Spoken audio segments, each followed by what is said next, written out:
من کان یرید العاجلۃ عجلنا لہ فیہا ما نشاء لمن نرید، جو کوئی عاجلہ کا خواہش مند ہو اسے یہی ہم دے دیتے ہیں جو کچھ بھی جسے دینا چاہیں۔ ثم جعلنا لہ جہنم یصلاھا مذموما مدحورا، پھر اس کے قسمت میں جہنم لکھ دیتے ہیں جسے وہ تاپے گا ملامت زدہ اور رحمت سے محروم ہو کر۔ ڈکشنری میں عاجلہ کا معنی ہے جلدی ملنے والی چیز، اور اصطلاح میں قرآن مجید اس لفظ کو دنیا کے لیے استعمال کرتا ہے جس کے فائدے اور نتائج اسی زندگی میں حاصل ہو جاتے ہیں۔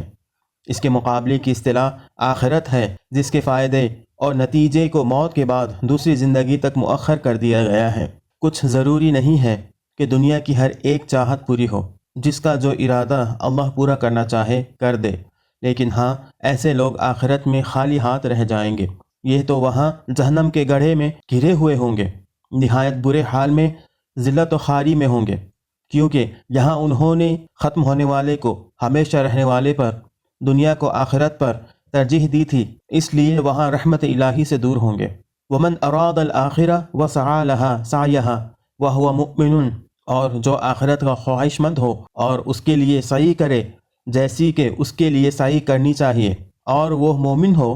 فَأُولَئِكَ كَانَ سَعْيُهُمْ مَشْكُورًا، تو ایسے ہر شخص کی سعی مشکور ہوگی، یعنی اس کے کام کی قدر کی جائے گی، اور جتنی اور جیسی کوشش بھی اس نے آخرت کی کامیابی کے لیے کی ہوگی اس کا پھل وہ ضرور پائے گا۔